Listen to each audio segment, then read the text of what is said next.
that people often use, and in part of the street it's called Damon Road, and on the other part of the street it's called Bridge Street, and I don't know which part of the street I'm talking about right now, what name it is, but it's opposite the graveyard that's there is a white church.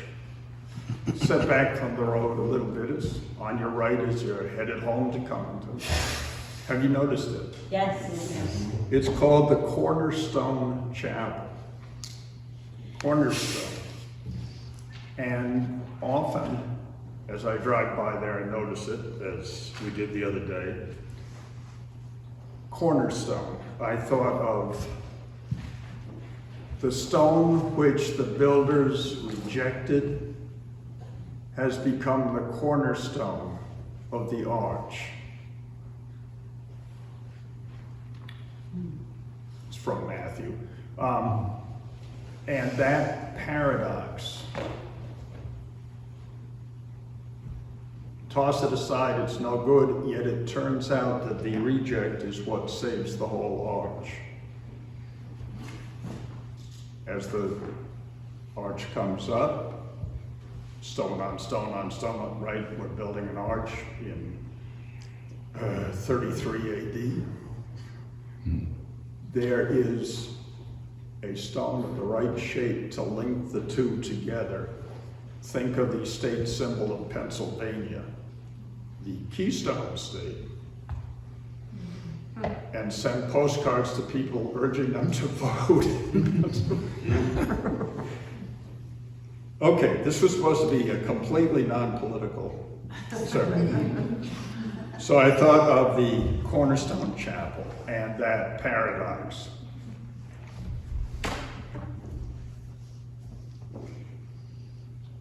And I began to think of how often in the gospel we hear, love your enemy. Love your enemy? The one who hates me? Pray for those who persecute you. That's big. So, as Polly said, reversal, revolution, and paradox. We hear it a lot. The last shall be first, the first will be last. And he who finds his life will lose it. And he who loses his life for my sake, says Jesus, will find it. I believe that these paradoxes, these reversals, these revolutions, these figures of speech give Jesus' words an immediacy, as in, love your brother like your soul. Guard him like the pupil of your eye. That immediate, that quick, that reflex. For this is life and death, soul and body. It's your brother. And it's everywhere and in everything. Jesus, split a piece of wood and I am there. Lift up the stone and you will find me there. Let your imagination play. Split a piece of wood, and I am there in the grain.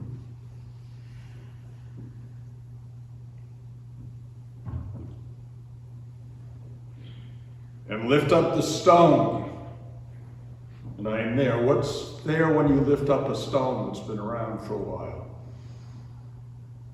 Bugs. Some sort of flat, compressed, muddy-looking ground with nothing growing in it and some bugs, yes. Well, that's Jesus. That's how he talks. That's Jesus, son of Mary, born of a, born of a virgin. You remember Christmas. I got news for you, it's coming in a couple of months too. That's Jesus, son of Mary, born of a virgin and fathered by a shadow.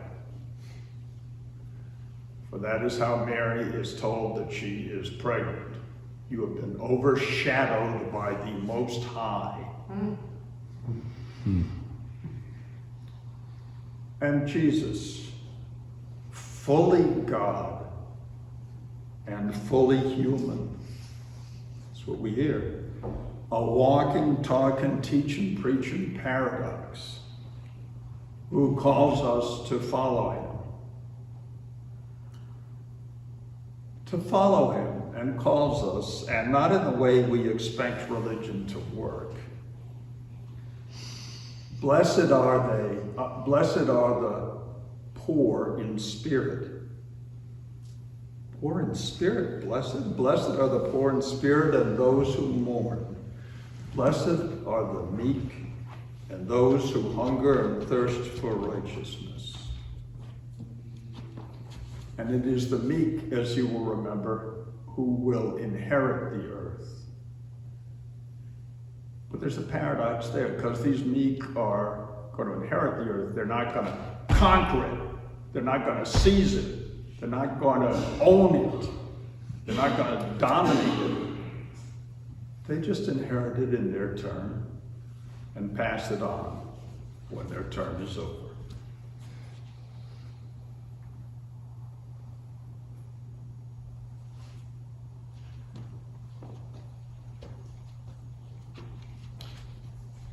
And the context for Jesus and his preaching, those in the know and those in control, what were they like? Same as now. And he calls them out. Woe to you, scribes and Pharisees, hypocrites, for you're like whitewashed tombs, which indeed appear beautiful, but inside are full of dead men's bones and all manner of uncleanliness. You also appear righteous, but inside you are full of hypocrisy and lawlessness. And Jesus, in assembling his little band of disciples and calling them us, he's not your typical salesman or inspirational preacher or inspirational speaker hired for the annual banquet. Here's how he rallies his little team. Behold, I send you out as sheep in the midst of wolves. How cozy. Therefore, be wise as serpents and innocent as doves. And yet, don't think that I came to bring peace on earth. I came to bring not peace, but a sword. I am a divider. Prince of Peace, I thought.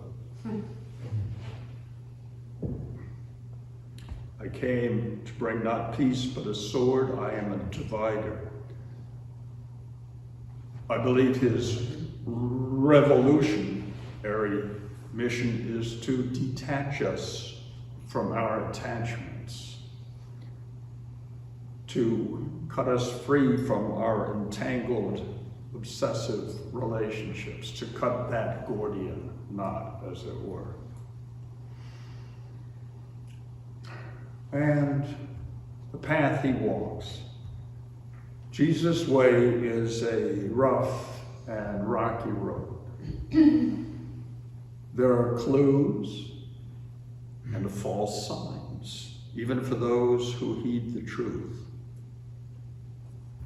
You are the salt of the earth. But if the salt loses its flavor, how shall it be seasoned? It is then good for nothing but to be thrown out and trampled underfoot. we need renewal. We need renewal. The salt needs to be reseasoned. And Jesus recommends, have salt in yourselves and be at peace with one another. Jesus says, if those who lead you say to you, see, the kingdom is in the sky, then the birds of the sky are going to get there first. If they say to you, it is in the sea, the kingdom is in the sea, then the fish will precede you. Rather, the kingdom is inside of you and outside of you. It will not come by waiting for it. It will not be a matter of saying, here it is, or there it is. Rather, the kingdom of the Father is spread out upon the earth, and humans do not see it. What we don't see is eternal. What we do see, magnify, and worry about, and fear, and desire, what we do see is evaporating as we speak. So, there's a balance here that we must keep. Jesus says, he who is near me is near the fire, and he who is far away from me is far from the kingdom. Balance. You gotta be near the fire. We're flammable.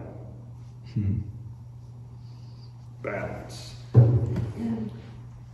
The lowly sat down with him and his disciples, and when the Pharisees saw that, they asked his disciples, why does your teacher eat with tax collectors and sinners? A word about tax collectors, because this is the second time you've heard about them. Context.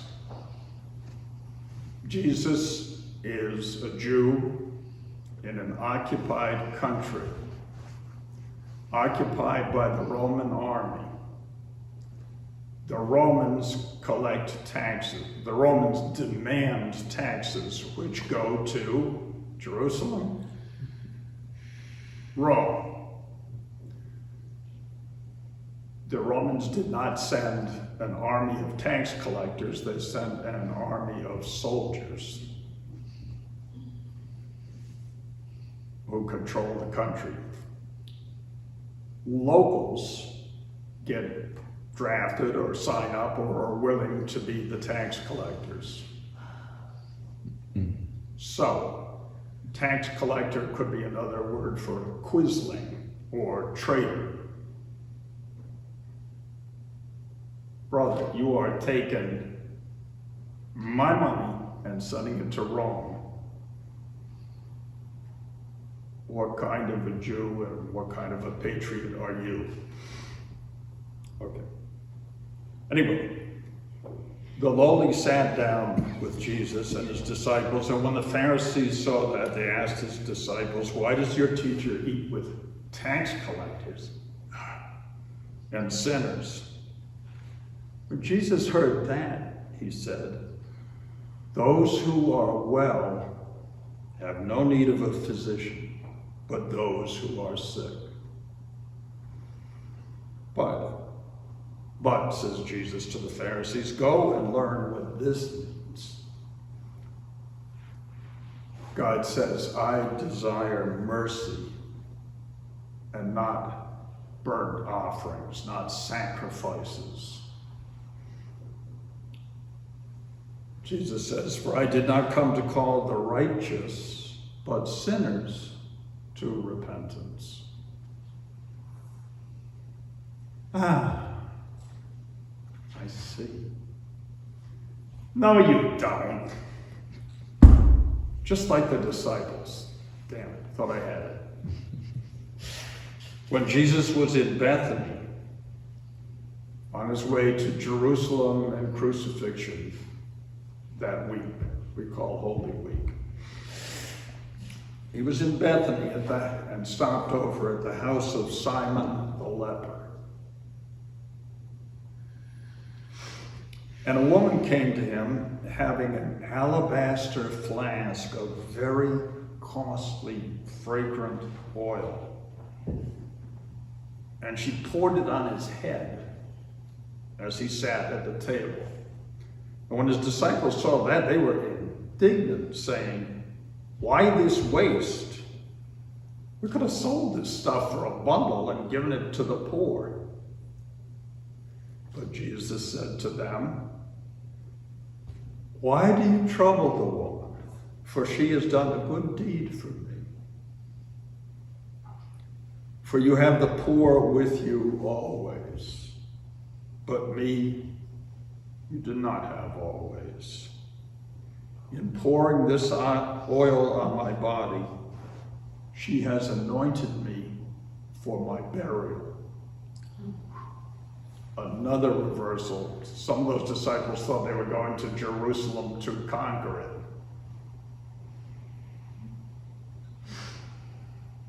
So I'm in over my head again.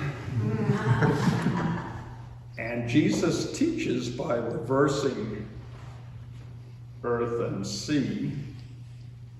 So up is down. Because remember that time, Jesus and his disciples are at the shores of the Sea of Galilee, and they want to sail across to Capernaum, and where he's going to teach. And he sends them ahead in the boat.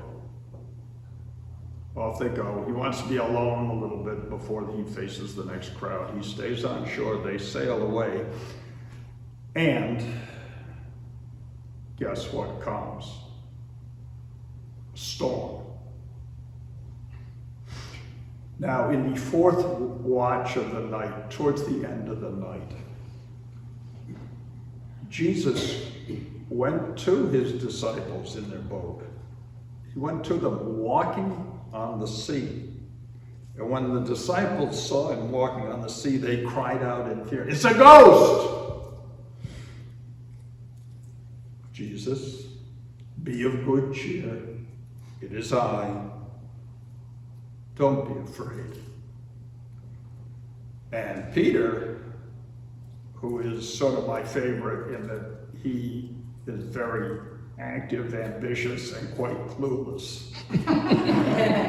It's amazing how opposites attract. And Peter said, Lord, if it is you, command me to come to you out on the water." So Jesus says, "Come." And Peter walked on the water towards Jesus. But the wind was boisterous, and Peter became afraid, and so he began to sink. His fear sinks him. And he cries out, "Lord, save me!"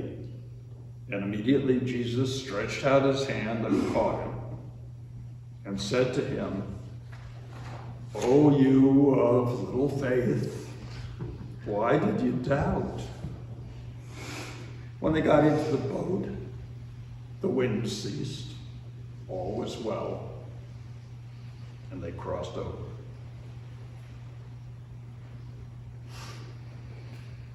There's so many of these stories where it is reversed. People walk on water. But let's skip to Jesus' last day in Jerusalem, where he was headed. And he'd been arrested, you remember all this. And the soldiers took Jesus into the courtyard. And again, the whole garrison, all the soldiers stationed there, gathered round him. And they stripped him, and they put a scarlet robe on him. But when they had twisted thorns into a wreath, they placed it on his head and called it a crown. And they took a reed and put it in his right hand instead of a royal scepter. They bowed the knee before him and mocked him, saying, "Hail, King of the Jews!" And then they spat him. And they took the reed and they struck him on the head, and when they had mocked him, they took the robe off, put his own clothes on him, and led him away up the hill to be crucified. There the tables have been turned. The leader has become the led as they led him away. But, always with the but, when there's paradox, reversal, and revolution. But on the third day, he tips over those very tables, and the tomb is witness. It's empty. It's empty as a rudderless boat on an endless sea.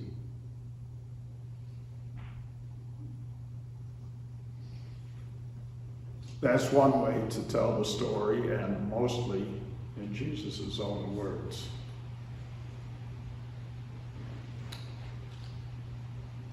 And this is Jesus who said, "The angels and the prophets will come to you, and they will give you what you already have." Thank you, angels and prophets.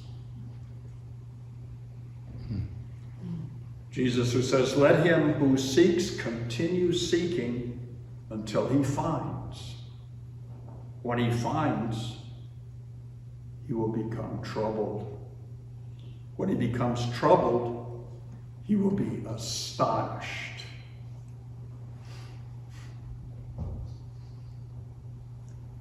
And thank you, teacher. I am. Astonished by passion and compassion and gratitude. And thank you.